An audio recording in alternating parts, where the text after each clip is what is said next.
Olá, olá, meus amigos! Aqui é o professor Stanley Costa, professor de Direito Civil, e este é o nosso canal de estudos em Direito Civil e Processo Civil. Recentemente nós atingimos 10 mil inscritos no YouTube e eu estou particularmente muito feliz. E decidi, como forma de agradecimento, liberar 2 cursos que tenho lá no Hotmart, aqui gratuitamente para vocês. Todas as videoaulas, elas serão disponibilizadas semanalmente. Segunda-feira, primeiro bloco de obrigações. Terça-feira, segundo bloco de obrigações. Quarta-feira, primeiro bloco de contratos. Quinta-feira, segundo bloco de contratos, até que todas as aulas estejam disponíveis aqui gratuitamente. Mas você pode ainda assim adquirir o nosso curso lá no Hotmart por um preço muito especial.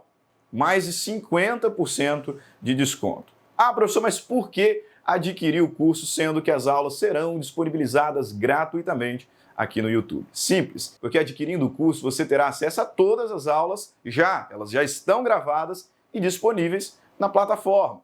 Segunda razão, você terá acesso ao nosso super material didático.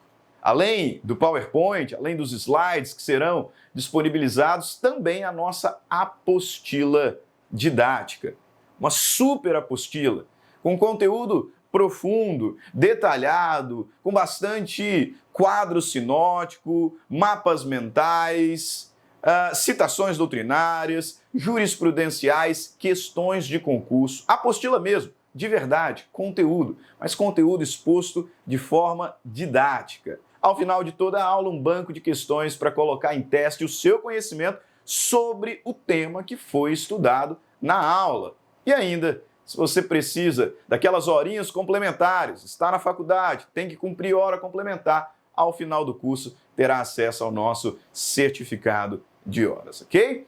Então é isso. Muito obrigado pelos 10 mil inscritos. Continue curtindo o nosso conteúdo, compartilhando os nossos vídeos e não se esqueça de inscrever no canal. Quanto mais crescer o canal, mais conteúdo gratuito eu disponibilizo aqui para vocês. Vamos transformar esse canal no maior de direito civil aqui do nosso país, ok? Grande abraço e vamos para a aula então. Até mais. Tchau, tchau.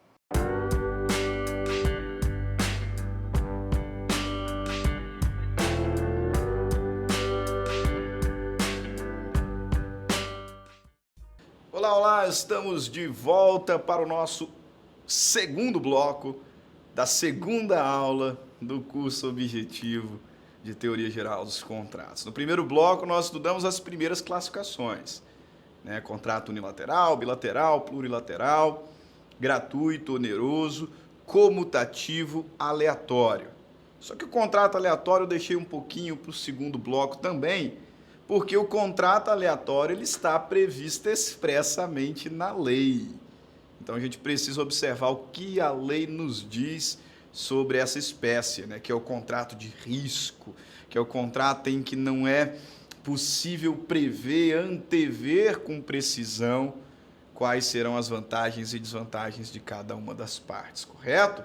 Citei alguns exemplos para vocês, mas vamos ver o que a lei nos fala sobre o contrato aleatório. Antes, nunca demais citar minha doutrinadora querida, uma das que eu mais gosto, sei que muitos de vocês não gostam, Maria Helena Diniz. Olha o que a Maria Helena Diniz nos fala. Contrato aleatório seria aquele em que a prestação de uma ou de ambas as partes dependeria de um risco futuro e incerto, não se podendo antecipar o seu montante. Aleatório será o contrato se a prestação depender de um evento causal, sendo por isso insuscetível de estimação prévia, dotado de uma extensão de incerteza. O que o Código Civil nos diz? A partir do artigo 458. Artigo 458, o legislador está falando aqui sobre contratos aleatórios que dizem respeito a coisas futuras. Como quando eu vendo a minha safra ainda no plantio. Esse aqui é um exemplo bom. Vendo a minha safra, mas ainda no plantio. Contrato aleatório porque está relacionado a uma coisa futura, a um fato futuro. e que existe o risco de nem mesmo vir a existir. E esse risco foi assumido pela parte contrária. Então, nós estamos aqui no artigo 458, falando de um contrato aleatório que está relacionado à coisa futura, cujo risco de não existir existe, né? Ficou até estranha essa palavra, né? Cujo existe um risco da coisa não vier a existir, e esse risco foi assumido pela parte contrária. Ok? Olha lá o texto da lei. Se o contrato for aleatório por dizer respeito a coisas ou fatos futuros, cujo risco de não virem a existir um dos contratantes assuma, terá o outro direito a receber integralmente o que lhe foi pago, o que lhe foi prometido, desde que de sua parte não tenha havido dolo ou culpa, ainda que nada do avançado venha a existir. Então eu estou lhe vendendo toda a minha safra, mas ainda está no plantio. E nós celebramos o contrato de tal modo, fiz um preço especial para você de tal modo, que se lá no futuro não der nada, veio uma nuvem de gafanhoto, acabou com tudo, não deu nada, você ainda assim vai ter que me pagar. A menos que tenha havido dolo, tenha havido culpa da minha parte, né? Tenha havido dolo ou culpa da minha parte, como dispõe o artigo 458. Leia com atenção. Se o contrato for aleatório por dizer respeito a coisas ou fatos futuros, cujo risco de não virem a existir um dos contratantes assuma, terá o outro direito de receber integralmente o que lhe foi prometido, desde que de sua parte não tenha havido dolo ou culpa, ainda que nada do avançado venha a existir. Só que esse mesmo contrato a gente pode fazer de uma forma um pouco diferente. A gente pode fazer com a alha, não em relação à existência, mas à qualidade. Eu estou te vendendo toda a minha safra agora. Se não existir nada, você não me paga. Agora, se existir em quantidade maior, em quantidade menor, ou não na qualidade que você esperava, você vai ter que me pagar. Olha o que dispõe o artigo 459, falando sobre a aleatoriedade relacionada à quantidade. A quantidade, veja, se for aleatório, por serem objeto dele coisas futuras, tomando o adquirente a si o risco de virem a existir em qualquer quantidade, terá também direito o alienante a todo preço, desde que de sua parte não tiver concorrido culpa, ainda que a coisa venha a existir em quantidade inferior à esperada. Então deu menos que você esperava, mas você vai ter que me pagar. Se não tiver dado nada, aí você está livre. Se a coisa não vier a existir, você está livre. Agora, se vier a existir em quantidade inferior, você tem que me pagar de qualquer forma. Essa é a alha do nosso contrato. Está no risco da quantidade. Parágrafo único. Mas se da coisa nada vier a existir, a alienação não haverá. E o alienante restituirá todo o preço recebido. Percebeu? Se nada existir, eu te devolvo. Agora, se existir, ainda que em quantidade menor, você vai ter que fazer o pagamento integral, se eu não houver concorrido com culpa, evidentemente. Artigo 460. Se for aleatório o contrato por se referir a coisas existentes. Então, não são coisas futuras, são coisas existentes. Mas expostas a risco, assumido pelo adquirente, terá igualmente direito alienante a todo o preço, posto que a coisa já não existisse em parte ou de todo no dia do contrato. Eu estou te vendendo algo que está lá na China ainda, e que está vindo de navio. E é uma peça delicada, é um quadro, ou é um vaso chinês delicadíssimo. Pode ser que ele quebra, pode ser que ele quebre, né? Ou que ele chegue aqui em perfeito estado. Aí o que a gente faz? Te vendi. A coisa já existe, mas está exposta a risco. Se eventualmente o quadro quebrar, o vaso quebrar, você vai ter que me pagar. da mesma forma, porque foi o risco que você assumiu. É disso que o legislador está falando aqui, olha. Se for aleatório o contrato, por se referir a coisa existente, mas exposta a risco. Risco este que foi assumido pelo adquirente, no nosso caso o comprador. Terá igualmente o direito, o alienante, a todo o preço, posto que a coisa já não existisse em parte ou no todo no dia do contrato. A menos que tenha havido culpa ou dolo da minha parte, né? E é assim que o legislador arremata. É assim que o legislador arremata. Artigo 461. A alienação aleatória que se refere ao artigo antecedente, coisa já existente exposta a risco, poderá ser anulada como dolosa pelo prejudicado, se provar que o outro contratante não ignorava a consumação do risco a que no contrato se considerava exposta a coisa. Ou seja, eu já sabia que estava quebrado. Eu agi de má fé, eu agi dolosamente, porque eu já sabia que estava quebrado. Aí esse contrato ele é passível de anulação. Perfeito? Então, comutativo é o contrato que tem uma margem de segurança, é aquele em que é possível antever as vantagens e desvantagens de cada qual, porque as prestações estão claras, estão bem definidas. E aleatório, contrato de risco. Contrato em que a prestação de ao menos uma das partes está sujeita a um risco futuro. Então é bem possível que você lucre muito ou que tenha um prejuízo. Mas faz parte da nossa avença. Você não vai poder reclamar nesse contexto, tá? Vício redibitório, né? Teoria da imprevisão, porque é previsto. Isso é tudo previsível, o risco faz parte, o risco é inerente. Quarta classificação, contratos paritários e contratos de adesão. Contrato paritário é aquele em que as partes estão em igualdade de posição negociativa, por assim dizer. Nós estamos em igualdade de condições na negociação das cláusulas. Tá? Eu não sou hipossuficiente, você não é hipossuficiente, nós estamos em igualdade de condições, nós estamos aqui negociando de forma paritária, de forma equilibrada. Nesses contratos paritários nós temos mais liberdade. Nós temos liberdade, porque nós estamos em paridade de armas, em paridade de discussões. Como eu coloco aqui no nosso quadro, são aqueles em que as partes encontram-se em situação de igualdade e deliberam de forma livre o seu conteúdo e condições, privilegiando muito o princípio da autonomia privada. Já os contratos de adesão, não. Os contratos de adesão são aqueles que nos vêm prontos.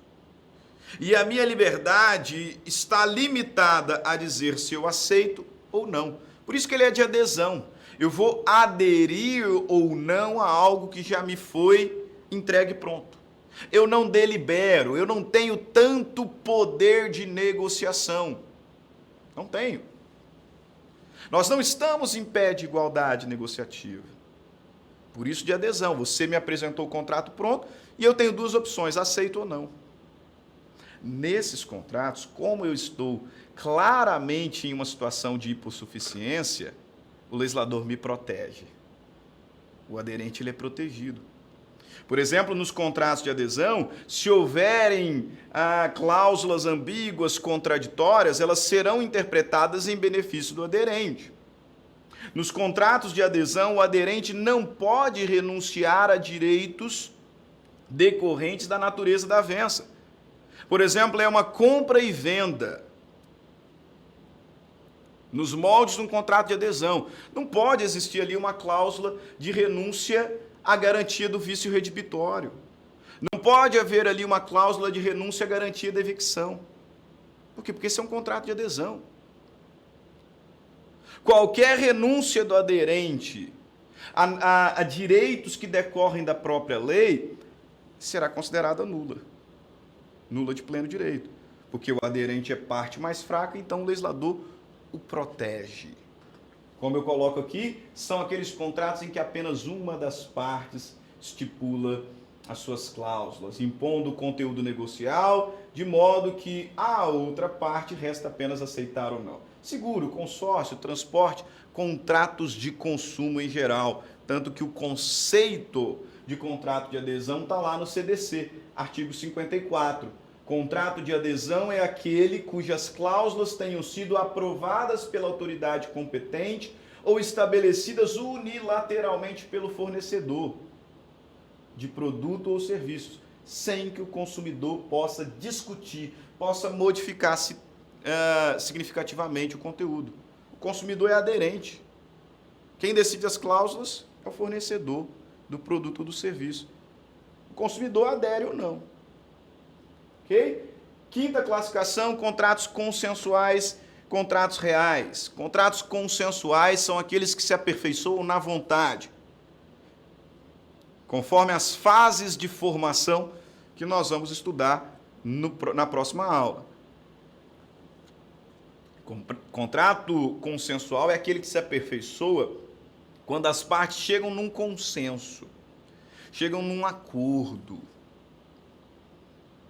Houve negociações preliminares, proposta e a proposta foi aceita. As 3 fases da formação que vamos estudar na aula 3. Pronto, o contrato nasceu. Independente da entrega do bem. Eu estou te vendendo meu carro, nós já chegamos a um acordo. E o fato de eu ainda não lhe ter entregue o carro, não significa que não tenha contrato ainda. Que eu possa, por exemplo, como não tem contrato, desistir. Nós já chegamos num acordo, já existe contrato, eu já estou obrigado à entrega, você já está obrigada ao pagamento. Ok? Já os contratos reais, não. Os contratos reais são aqueles que se aperfeiçoam na entrega do objeto, independentemente do consenso das partes. Independentemente se a gente já havia chegado a um acordo, se já tinha até uma minuta assinada por mim, por você, 2 testemunhas, contratos reais são aqueles que se aperfeiçoam na entrega do objeto. São reais porque vem de res, vem de coisa. O aperfeiçoamento se dá na tradição. Na tradição. A gente já chegou num acordo. Talvez a gente já tenha até um documento, um instrumento assinado por mim, por você, 2 testemunhas, mas ainda não há contrato. O contrato ele existirá no momento em que eu lhe entregar o objeto. Isso é real. E se o contrato se aperfeiçoa no momento em que eu entregar o objeto, eu posso até mesmo desistir dele antes da entrega. Desistir dele antes da entrega unilateralmente. Como eu coloco aqui, são aqueles que se aperfeiçoam com a entrega da coisa, tradisse o rei, que lhe serve de objeto, não sendo suficiente apenas a manifestação de vontade. É o caso do comodato, é o caso do mútuo, é o caso do depósito. Lembra do mútuo feneratício, do empréstimo a juros, que é aquele contrato unilateral, porque só o mutuante é credor, o mutuário é só devedor, mas oneroso por causa dos juros? Pois é, ele é real. Talvez, quando eu falei lá no início, você tenha pensado o seguinte: professor, mas se você já assinou aqui um instrumento dizendo que me emprestaria 50 mil reais, você é obrigado a me emprestar. Não, não sou. Não sou porque o contrato de mútuo não é um contrato consensual, é um contrato real. A gente já chegou num consenso. Eu vou te emprestar 50 mil reais a juros, dessa forma como nós estabelecemos. Já assinei, você assinou, mas não há contrato ainda. O contrato ele se aperfeiçoa na hora que eu te entregar o dinheiro. Por isso que eu, mutuante, não devo nada, só você, mutuário. O contrato é real e porque ele é real, ele é unilateral, só você deve. E por causa dos juros, oneroso. Por causa dos juros, oneroso. Adiante, contrato solene e contrato não solene. Já os advirto, no sentido de que alguns doutrinadores diferenciam formal de solene. Por exemplo, Flávio Tartucci me disse que formal é aquele que tem que ser escrito. Solene é aquele que depende de escritura pública. Tá? Alguns doutrinadores fazem essa distinção. Só que a maioria não faz essa distinção e muitas vezes a gente vê ser cobrado em concurso público como sendo a mesma coisa. Então eu vou partir dessa linha que é mais segura. Tá? Contrato formal ou solene e contrato informal ou não solene. Contrato solene é aquele que depende para a sua validade da forma prescrita na lei. A lei exige forma e eu preciso cumprir com ela sob pena de nulidade. Como me diz o artigo 166, inciso 4 do Código Civil. O legislador me diz, são nulos os contratos que não revestirem a forma prescrita em lei. São nulos os negócios jurídicos que não revestirem a forma prescrita em lei. A lei exige uma forma específica e eu preciso observá-la, sob pena de nulidade. Um exemplo de contrato solene nós temos lá no artigo 108, que vai me dizer que, salvo exceção prevista pela própria lei, dependerá para sua validade o negócio jurídico que envolver alienação, constituição, extinção de direitos reais sobre imóveis cujo valor seja superior a 30 vezes o maior salário mínimo. Dependerá de escritura pública. Se eu quero vender o meu apartamento para você, a gente tem que fazer por escritura pública. O legislador está exigindo forma, sob pena de nulidade. O pacto antinupcial é um contrato formal, precisa ser feito por escritura pública. A cessão de crédito hereditário é um contrato formal, um contrato solene, precisa ser feito por escritura pública. A fiança precisa ser escrita. Contrato formal. Agora, a regra é a da informalidade, não solenidade. Artigo 107 do Código Civil nos diz que a manifestação de vontade não depende de forma, senão quando o legislador expressamente exigir. Então, como regra, até mesmo o verbal, o contrato será válido. Um arrendamento rural, uma parceria rural, a lei expressamente diz que pode até ser verbal. Pode até ser verbal. Contrato não solene, que segue a regra da liberdade de formas prevista no artigo 107. Ainda, quanto à previsão legal, típico e atípico. Típico é o contrato que está previsto na lei, tem nome em iuris. Como eu encontro lá no Código Civil, compra e venda, locação, mútuo, comodato, empreitado, depósito, doação, tudo contrato típico. Atípico é aquele que não está previsto expressamente na lei, mas que pelo princípio da autonomia privada pode ser celebrado. Eu procurei lá na lei o meu contrato, mas não achei. Eu crio um para mim. Desde que não ofenda a lei, a moral, os bons costumes, a função social, a boa-fé, eu posso criar. É válido, o legislador me diz lá no artigo 425. Artigo 425. São válidos os contratos atípicos, desde que não ofendam a própria lei. Quanto ao momento de execução, o contrato pode ser de execução instantânea, diferida ou periódica. Instantânea, execução instantânea é aquele contrato que nasce e é cumprido no mesmo momento. Saí aqui do estúdio, passei ali no supermercado, comprei umas coisas, paguei, fui embora.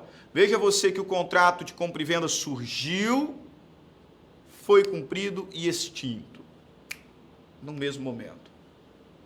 Contrato de execução instantânea. Contrato de execução diferida. Aquele que será pago de uma só vez, mas em momento futuro. Em momento futuro.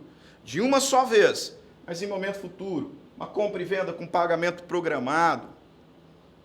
Quando eu passo um cheque pós-datado, apesar de ser título de pagamento à vista, o STJ entende que esse é um costume, é um costume secundum legem, ou melhor, é um costume praeter legem, tanto que se você depositar antecipadamente, está cometendo ato ilícito, está me causando dano moral. Vou pagar de uma só vez, é só um, só que lá na frente. Contrato de execução periódica, continuada ou contrato de trato sucessivo, aquele que será cumprido em prestações, como é o caso de uma compra parcelada, mas é o caso de uma locação, de um contrato de emprego, ou seja, aquele que a execução se protrai no tempo, de forma sucessiva. Essa classificação vai ser muito importante para nós, quando daqui a algumas aulas estudarmos a resolução por onerosidade excessiva. Aplicação da teoria da imprevisão, artigo 478. Eu já fiz menção a essa teoria na nossa aula 1. O artigo 478 me diz que a aplicação da teoria da imprevisão só é possível nos contratos diferidos e nos contratos de execução periódica. Vamos conversar mais sobre isso daqui a algumas aulas. Contrato principal e acessório. Contrato principal é aquele que existe em si mesmo, é aquele que tem todas as características, tem todos os elementos para existir validamente e produzir seus efeitos, sem nenhum outro negócio jurídico acessório. Esse é o contrato principal.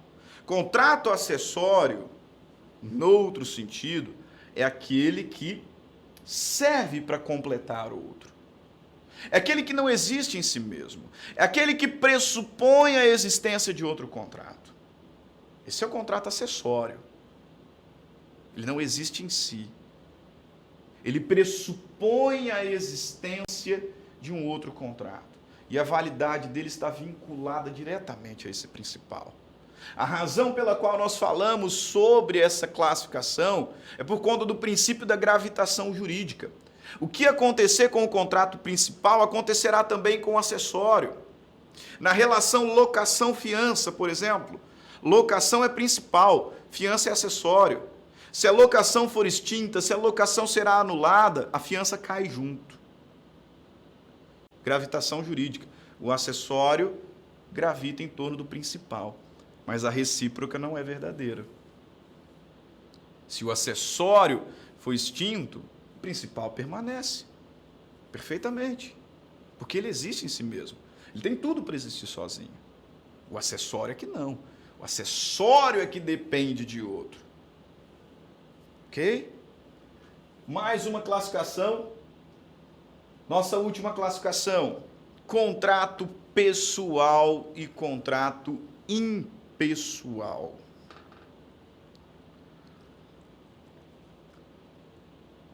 Contrato pessoal é aquele que está vinculado à pessoa da parte. Aquele que é celebrado por causa da pessoa. Por causa da pessoa. Por isso chamado de contrato intuito personae. Por isso chamado de contrato personalíssimo. E assim sendo, grande característica dessa espécie é que ela não admite substituição. Ela não admite substituição. Eu estou lhe vendendo um curso com o professor Stanley. Não sei se você gosta da minha aula ou se não gosta. Não sei. Mas foi o curso que eu vendi. Então eu não posso simplesmente chegar ali na metade e colocar meu sócio para dar o resto das aulas. Talvez você goste até mais da aula dele. Mas o nosso contrato é intuito personae, está vinculado à minha pessoa. De modo que esse contrato não admite substituição. É o caso do contrato de emprego. Talvez você já tenha estudado aí as primeiras aulas de direito do trabalho. Contrato de emprego exige pessoalidade, né? Então a pessoa do empregado não pode simplesmente levantar um dia, não quero ir trabalhar, vai no meu lugar, você é meu irmão. O contrato é personalíssimo. Um exemplo de contrato personalíssimo ainda, contrato de fiança. Eu sou o seu fiador. Se eu morrer, você não pode exigir que a minha esposa continue sendo a sua fiadora. É evidente que pelos débitos já em atraso, o meu espólio responderá e os meus herdeiros também, na medida em que receberem. Mas daqui para frente acabou. Com a minha morte, o nosso contrato de fiança foi extinto. Foi extinto porque ele era pessoal. Já os contratos impessoais são aqueles em que a pessoa do contratante não é relevante para a sua formação. Você não está comprando o carro por minha causa, você está comprando meu carro por causa do carro. Talvez até tenha mais confiança em mim, enfim, mas não é por minha causa que você está comprando o carro. Você está comprando por causa do carro. O contrato é impessoal. Nós estamos vinculados por conta do objeto e não por conta dos sujeitos. Esses contratos impessoais, eles admitem substituição das pessoas, substituição da parte. Eu te emprestei 50 mil reais para me pagar no dia 20 de dezembro do ano que vem, só que eu estou precisando de dinheiro agora. Posso te exigir? Não, mas eu posso ceder o meu crédito para um terceiro que vai me pagar ali algum valor, né? Vou ceder o meu crédito para uma pessoa que vai pagar 45 mil, por exemplo. E a partir dessa sessão, não mais eu serei seu credor, e sim o cessionário. Veja, admite substituição. Se eu morrer, você não está livre não, meu caro. O crédito ele será transmissível por herança, o meu espólio será seu credor, depois os meus herdeiros serão seus credores. Porque esse contrato não está vinculado à pessoa, não está vinculado à pessoa, mas sim ao objeto. E é com ele que nós encerramos a nossa aula de hoje. Nossa aula sobre classificação de contratos. Estamos chegando ao fim. Semana que vem vamos falar sobre formação contratual. Mais uma aula muito importante dentro do estudo da teoria geral dos contratos. Espero que você esteja gostando do nosso curso. Nos vemos na aula que vem. Até mais. Fiquem todos com Deus. Grande abraço. Tchau, tchau.